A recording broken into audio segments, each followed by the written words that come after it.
Assalamualaikum warahmatullahi wabarakatuh. Perkenalkan, nama saya Sabila Rosalino, NIM 25356, nomor absen 35 dari kelas 1G. Di sini saya akan memaparkan tentang pendidikan seni musik. Baiklah, yang pertama ada pengertian seni musik. Secara bahasa, seni musik terdiri dari dua kata, seni dan musik, yang masing-masing kata tersebut memiliki arti tersendiri. Kata seni memiliki arti ciptaan atau sebuah rasa manusia yang dituangkan dalam sebuah media atau alat. Sedangkan kata musik berasal dari bahasa Yunani, mousikos, yang berarti melambangkan dewa keindahan yang mempunyai kekuasaan pada bidang seni dan keilmuan. Sedangkan menurut KBBI, pengertian seni musik bisa diartikan sebagai ilmu atau seni yang menyusun sebuah nada dan suara ke dalam sebuah urutan, kombinasi, serta hubungan temporal untuk menghasilkan sebuah susunan atau komposisi yang memiliki kesatuan dan kesinambungan. Yang kedua, sejarah seni musik.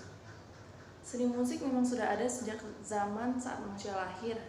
Perkembangan seni musik pun sangat pesat.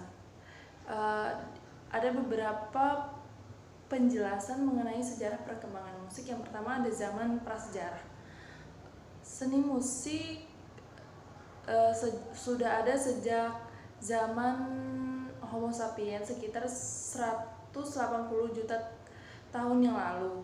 Banyak sekali alat musik yang ditemukan dan merupakan yang tertua seperti flute, yang bahan utamanya adalah tulang yang telah diberi lubang, dan tulang tersebut biasanya berasal dari tulang beruang. Zaman abad pertengahan. Pada zaman abad pertengahan, seni musik banyak digunakan untuk kepentingan keagamaan Kristen. Namun, setelah adanya penemuan di bidang baru, fungsi musik menjadi berkembang dan tidak hanya difokuskan pada kegiatan keagamaan. Zaman Renaissance. Pada zaman ini, seni musik berkembang, yaitu musik percintaan dan keperwiraan. Namun pada zaman ini seni musik di gereja mengalami kemunduran. Akan tetapi pada zaman ini alat musik seperti piano dan organ ditemukan. Para seniman dan komposer juga hadir pada zaman ini, seperti Léonin, Guillaume de Montaigne dan Perotin.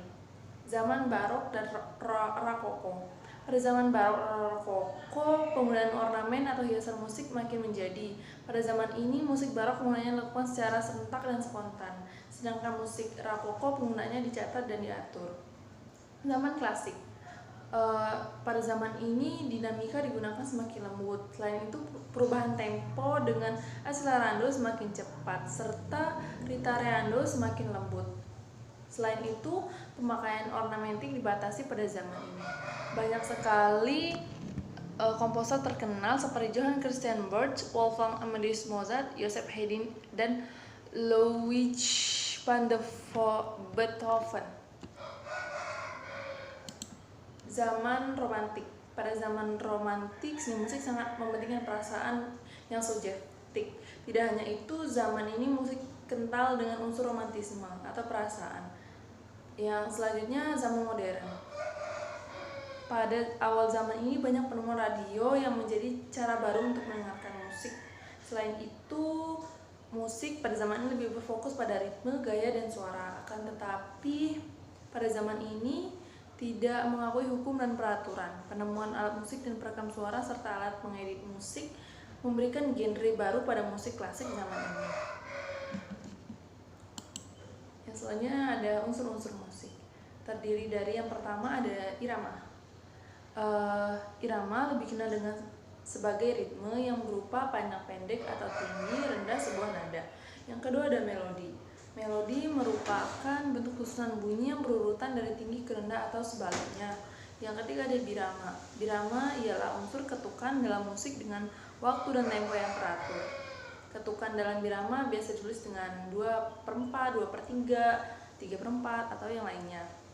Yang keempat ada harmoni. Harmoni adalah kumpulan perpaduan antara nada dan melodi yang memiliki keteraturan sehingga suatu musik akan enak jika didengar. Yang kelima ada tempo. Tempo yaitu ukuran kecepatan birama dalam lagu. Semakin cepat lagu yang dibawakan, juga akan semakin cepat lagu dimainkan tempo. Yang keenam ada tangga nada. Tangga nada ialah unsur musik yang terdiri dari nada yang tersusun berjenjang mulai dari nada dasar hingga nada tinggi. Yang ketujuh ada dinamika. Dinamika adalah suatu tanda untuk memainkan nada yang berkaitan dengan volume sehingga musik akan mengeluarkan suara nyaring dan merdu saat didengarkan. Yang kedelapan ada timbre. Timbre disebut juga dengan warna bunyi yang merupakan kualitas dari bunyi musik.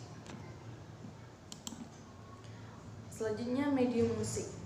Yang pertama ada instrumen. Instrumen merupakan berbagai alat yang dapat menghasilkan bunyi yang memiliki nada yang diolah menjadi musik. Yang kedua ada vokal. Vokal adalah suara yang dikeluarkan oleh manusia dengan mengatur nada dan unsur musik lainnya sehingga dapat menghasilkan bunyi teratur dan tertata yang sesuai dengan musik. Yang ketiga ada perkusi. Perkusi merupakan alat musik yang didasari oleh ketukan dan pukulan. Yang keempat ada ensemble. Ensemble adalah medium musik yang menghasilkan suara sederhana dan lebih terbatas dari sisi pengaturan nada, tangga nada, instrumen, namun cocok untuk menjadi pengisi harmoni.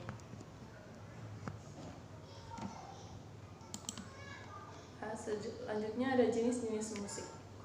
Yang pertama ada musik diatonik atau diatonis. Musik diatonik adalah musik yang menggunakan 7 nada standar C, D, E, F, G, A, dan B. Selain itu terdapat pula nada-nada kromatis seperti cis, des, dis, es, fis, ges, is, as, dan ais, bes. Contoh seni musik yang dihasilkan oleh jenis musik diatonis meliputi jazz, klasik, rock, pop, country, blues, dan folk. Yang kedua ada musik pentatonis. Musik pentatonis adalah musik yang menggunakan 5 nada per oktav. Skala pentatonik ditemukan di seluruh dunia seperti pada gamelan di Indonesia atau tuning krar dari Ethiopia. Pentatonik identik dengan seni musik tradisional yang merupakan musik yang lahir dan tumbuh dan berkembang mengikuti kebiasaan turun-temurun dari masyarakatnya. Contoh musik yang dihasilkan yaitu musik tradisional klasik dan musik tradisional rakyat. Yang ketiga ada musik kontemporer. Musik kontemporer adalah perpaduan dari berbagai macam hasil rekaman bunyi, baik bunyi yang berasal dari alat elektronik hingga digital maupun berasal dari alam. Terkadang berbagai suara janggal seperti noise elektrik yang terdengar gaduh tak karuan pun dapat menjadi bagian dari aransemennya.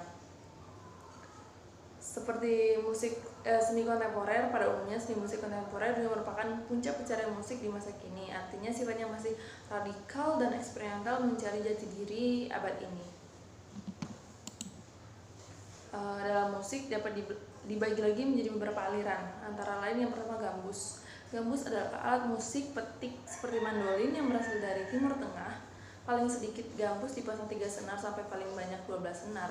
Gambus dimainkan sambil diiringi gendang. Yang kedua ada qasidah. Qasidah adalah seni suara yang berlapaskan Islam di mana lagu-lagunya banyak mengandung unsur-unsur dakwah Islamiyah dan nasihat-nasihat baik sesuai ajaran Islam. Yang ketiga ada nasyid. Nasyid adalah salah satu seni Islam dalam bidang suara, biasanya merupakan nyanyian yang bercorak Islam dan mengandung kata-kata nasihat dari para nabi. Yang keempat ada blues. Blues adalah nama yang diberikan untuk kedua bentuk seni musik dan genre musik yang diciptakan oleh terutama dalam Afrika Amerika. Masyarakat di South Amerika Serikat pada abad ke-19 dari spiritual, lagu kerja, halos lapangan, teriakan, narasi sederhana berirama balada. Yang kelima ada jazz. Musik yang dikatakan sebagai jazz ini biasanya banyak disukai oleh kalangan menengah karena musiknya yang lembut tapi kadang-kala menghentak dengan variasi melodi yang sangat bagus sekali. Yang keenam ada country. Jenis ini berasal dari negara Amerika yang termasuk musik lama. Yang ketujuh ada musik rock. Jenis musik ini banyak disukai kalangan anak muda yang berjiwa muda karena irama musiknya menggema, keras, cepat, dan sesuai dengan adrenalin anak muda. Yang kedelapan adalah musik dangdut.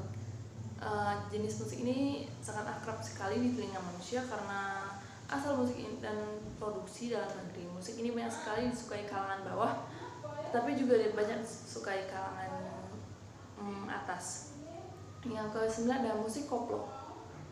Musik koplo ini berkembang dari musik dangdut, berkolaborasi dengan musik rock yang menjadikan musik ini adalah musik gaya baru yang muncul di masyarakat.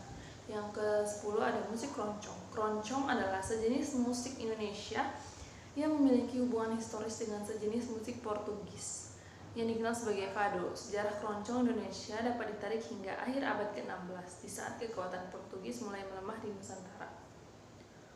Selanjutnya, fungsi seni musik. Yang pertama, musik sebagai sarana ekspresi diri.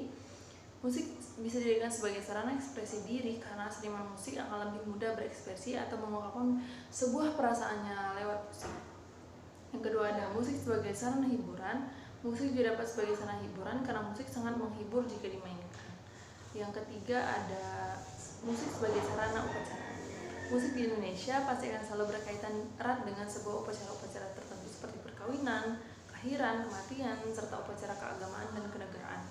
Yang keempat ada musik sebagai sarana tari. Musik berfungsi sebagai pengiring seni tari karena selalu cocok bila dihubungkan dengan seni tarian. Keduanya saling berkaitan satu sama lain dengan adanya kesamaan pola dan ritme satu sama lainnya. Suatu tarian tanpa diiringi irama musik akan terasa hampa dan menyulitkan bagi sang penari. Yang kelima ada musik sebagai sarana pendidikan. Musik juga bisa sebagai media pendidikan. Musik digunakan dalam suatu proses pembelajaran di sekolah. Musik digunakan untuk menciptakan rasa tanah air kepada siswa-siswanya melalui lagu-lagu perjuangan. Baiklah, sekian pemaparan dari saya mengenai pendidikan seni musik. Lebih kurang saya mohon maaf. Saya ucapkan terima kasih. Wassalamualaikum warahmatullahi wabarakatuh.